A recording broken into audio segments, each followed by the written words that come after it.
Salah satu hal negatif dari eranya Sinteyong yang harus diperbaiki oleh Patrick Kluivert adalah kartu, saudara-saudara. Kartu. Bukan kartu domino ya, bukan. Kartu. Karena nanti waktu lawan Australia, Ragnar sama Justin itu nggak bisa main akibat akumulasi kartu kuning dan kartu merah. Sementara nanti saudara-saudara 7 pemain terancam tidak bisa bermain melawan Bahrain kalau mendapatkan 1 kartu kuning melawan Australia. Ini harus diperbaiki.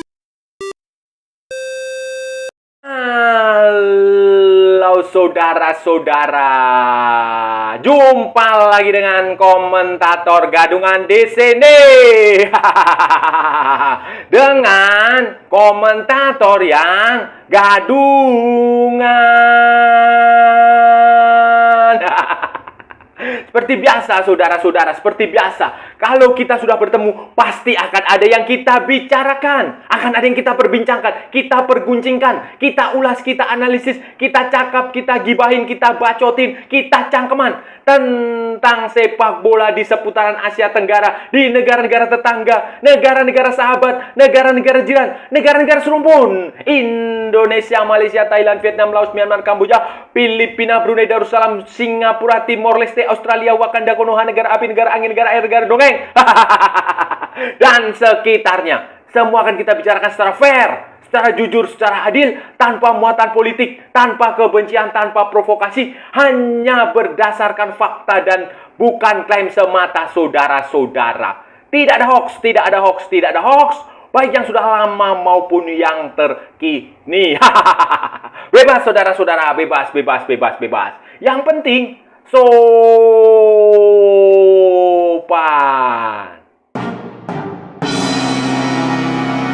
Jadi begini saudara-saudara, jadi begini, dari semua hal positif yang sudah ada di eranya Sintayong, tidak semuanya bagus saudara-saudara.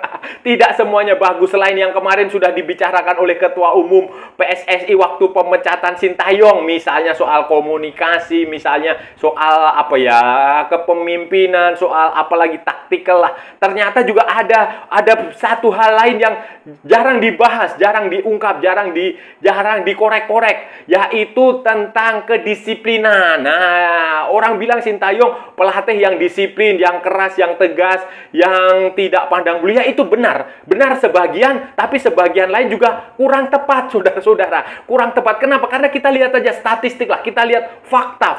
Ini fakta ya.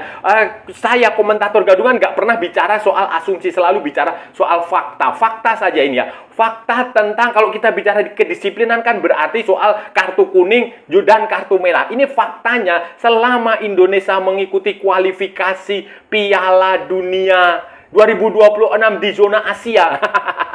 Baik saja putaran awal itu saudara-saudara, playoff, kemudian putaran kedua dan putaran ketiga. Indonesia ini termasuk negara yang paling tidak disiplin, paling barbar bolehlah, paling keras, paling kasar, paling sering melakukan pelanggaran yang berujung hukuman kartu. Terlepas dari keputusannya wasit itu kontroversial atau tidak, tetapi fakta menunjukkan saudara-saudara, Indonesia itu punya 30 kartu kuning selama kualifikasi Piala, dan itu hanya kalah 1 kartu kuning dari Cina.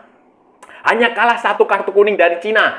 Sementara di bawah Indonesia, Uni Emirat Arab itu hanya 25. Di bawah itu ada Palestina 24. Jadi Indonesia terlalu banyak. Dan dari semua pemain Indonesia yang paling banyak mendapat kartu kuning adalah Ivar Jenner. Ivar Jenner itu ada 4 kartu kuning. Itu jumlahnya sama dengan Majid Rashid dari Uni Emirat Arab, Wai Ling Aung dari Myanmar, kemudian si Bekus siapa? Kevin Bekus atau siapalah, Bekus dari Australia, kemudian Ali Al-Bulaihi, kemudian Ji Weneng dari Cina, kemudian Ahmed Majnet dari Palestina, Camilo Saldania dari Palestina, dan Odey Karup dari Palestina juga.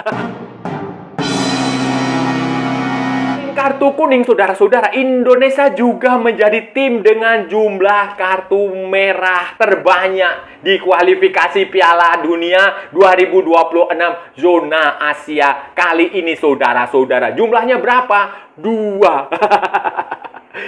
Justin Hubner dan Jordi Amat, dua pemain Indonesia yang mendapatkan kartu merah. Dua ini saudara-saudara, dua ini juga membuat Indonesia menjadi tim yang paling banyak mengoleksi kartu merah. Dua ini sama dengan Iran dan sama dengan Palestina. Padahal Cina yang paling banyak kartu kuning itu hanya satu kali mendapatkan kartu merah.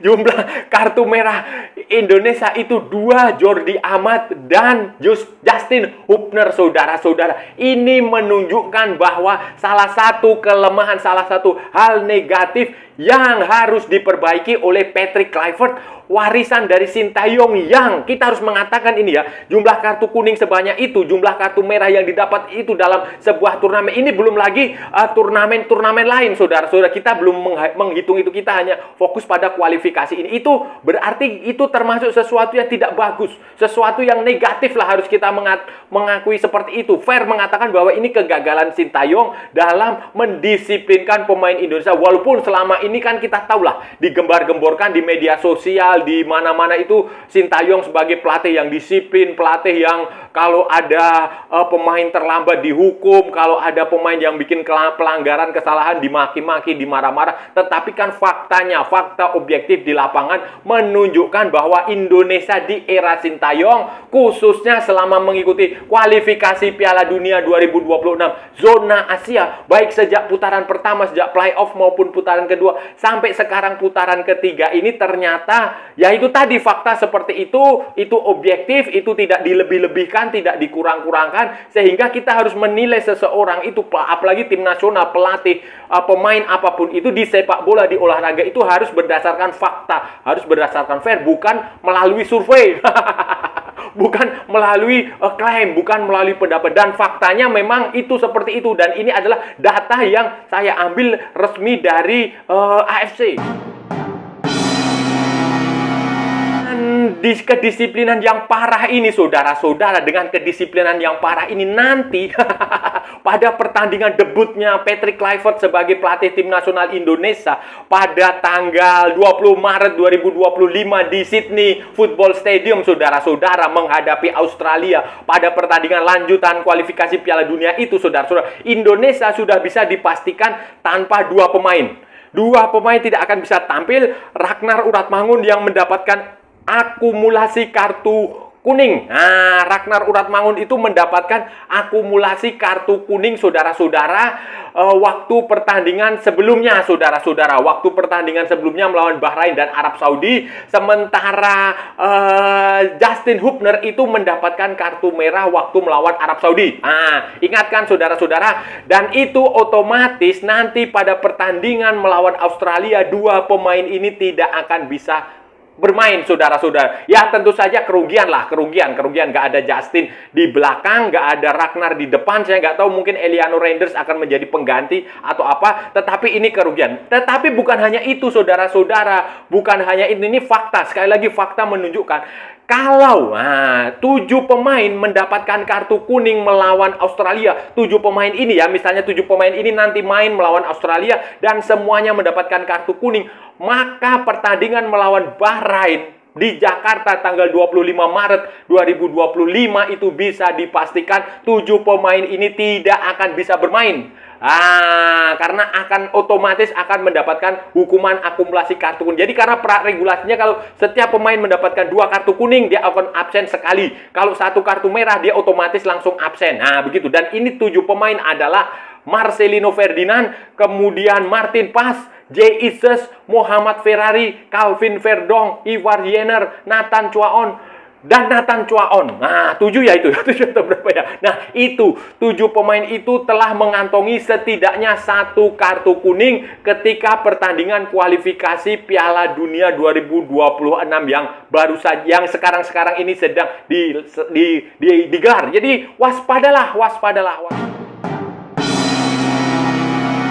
Australia nanti selain sebagai debutnya Patrick Kluivert, nah ini juga akan menjadi pertandingan yang menentukan lah, menarik lah. Kan kemarin Patrick Kluivert mengatakan sebenarnya dia ingin berusaha untuk mengalahkan Australia, tetapi dia merasa realistisnya adalah imbang. Nanti baru melawan Bahrain akan berusaha untuk memenangkan pertandingan, dan ini juga tidak akan mudah, saudara-saudara, tidak akan mudah walaupun saya mendengar kabar bahwa Harry Souttar itu pemain Sheffield Wednesday ya, Sheffield United atau apa ya, pokoknya di Inggris sana itu dia tidak akan bisa bermain. Itu defender, saudara-saudara, center backnya Australia, Harry Souttar itu tidak akan bisa bermain karena dia cedera tendon Achilles. ACL itu apa berarti? ACL itu berarti lutut. Nah, dia cedera dan kemungkinan besar akan absen lama. Dan Tony Popovic, sebagai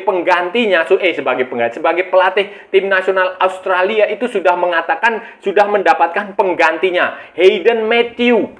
Hayden Matthew adalah center back berpostur 195 cm dari Sydney FC. Nah, dia punya satu caps dengan Australia, tetapi sudah lama sekali tidak dipanggil, dan dia akan dipanggil nanti untuk menggantikan Harry Souttar melawan tim nasional Indonesia. Selain si Hayden Matthew tadi, si Tony Popovic juga berencana memanggil Jason Geria. Jason Geria ini adalah fullback tetapi bisa bermain sebagai center back, right back, posturnya 184 cm, berusia 31 tahun, cukup senior. Dia bermain di Melbourne Victory di Liga Australia, dan pemain ini sudah punya 5 caps sejak tahun 2016, walaupun akhir-akhir ini memang jarang mendapatkan kesempatan bermain karena persaingan yang cukup ketat di daftar susunan pemain Australia.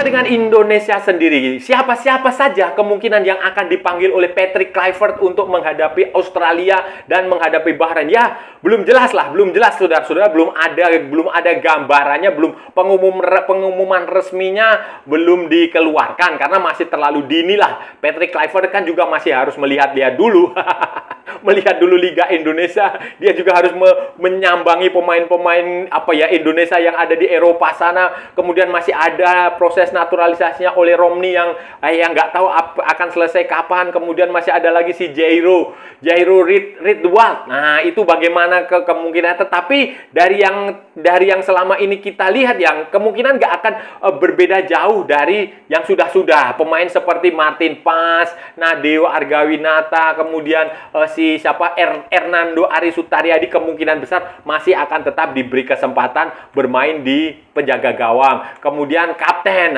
kemungkinan besar kaptennya akan kembali diserahkan kepada Jay Itzes. Kemudian Max Hilger, kalau dia sudah sembuh dari cedera. Max Hilger ini cedera waktu pertandingan Liga Eropa melawan Olympiakos atau mana gitulah. Sekarang ini dia sedang dalam proses pemulihan cedera. Kabarnya kondisinya bagus. Ya mungkin nanti waktu melawan Australia dia bisa tampil. Max Hilger ini, saudara-saudara, dia kemungkinan akan bisa tampil.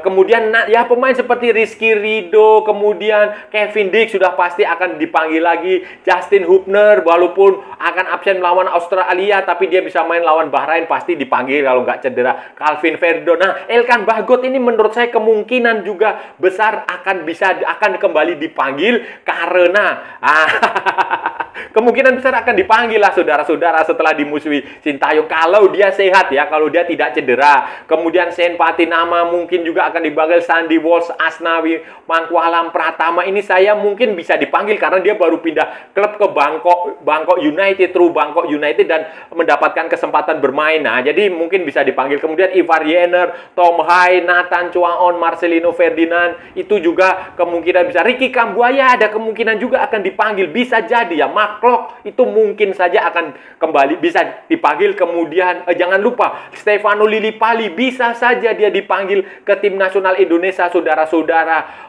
Termasuk juga ya Pemain seperti Witan mungkin saja, Yakob, Yance, Sayuri mungkin saja juga akan bisa dipanggil. Kemudian Eliano Reinders kemungkinan juga akan dipanggil. Kemudian Ragnar Uratmangun seperti yang saya bilang, walaupun dia mendapatkan akumulasi kartu nanti waktu melawan Australia, kemungkinan dia bisa main lawan Bahrain, dia pasti akan dipanggil. Ramadan Sananta itu bisa diberi kesempatan. Kemudian Malik Rizaldi mungkin saja bisa diberi kesempatan. Kemudian Rafael Strike, Egy Maulana Fikri, kemudian siapa lagi ya? Ya Ferrari mungkin saja bisa dikasih kesempatan. Hoki Caraka saya nggak terlalu yakin lah.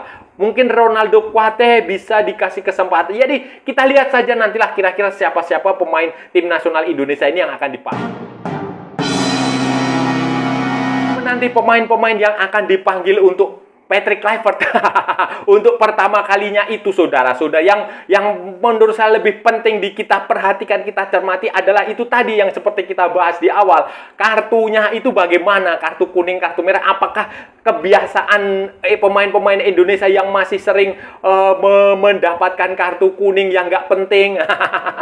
Apakah kartu merah emosinya itu bagaimana? Apakah nanti di era Patrick Kluivert masih akan sering mendapatkan hukuman seperti itu atau tidak? Karena kalau melihat karakternya, Patrick Kluivert ini karakternya orangnya tenang sekali. Tenang, teduh, kemudian dia ya agak-agak pokoknya tenanglah, dia meneduhkan lah, kayak kira-kira seperti itu. Nah, apakah ini akan berlanjut nanti ke dalam mengelola tim atau tidak? Karena bagaimanapun juga, saudara-saudara, itu menurut saya kartu itu menjadi sesuatu yang kegagalan Sintayong di situ. Salah satu yang paling menurut saya paling ini ya di situ, yang negatif lah dari Sintayong ya hukuman kartu ini, saudara. Nah, ini harus diusahakan lah.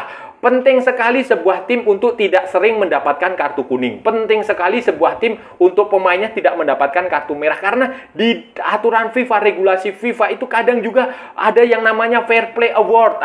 Poin Fair Play ini kadang penting untuk kelolosan sebuah tim ketika ada poin yang sama. Itu penting sekali. Dan kartu ini juga menunjukkan bahwa kedewasaan sebuah tim. Tim yang sering mendapatkan kartu kuning, ya itu berarti timnya jelek. Kalau mayoritas pemain dari Liga Indonesia dan pemainnya masih sering mendapatkan kartu kuning di pertandingan internasional, saya rasa bisa maklum lah. Karena kita tahu lah habitnya Liga Indonesia kayak apa. Tetapi kalau pemain ini adalah pemain-pemain abroad, nah ini ya bahaya, saudara-saudara. Saudara-saudara, itu tadi pembahasan kita hari ini, saudara-saudara.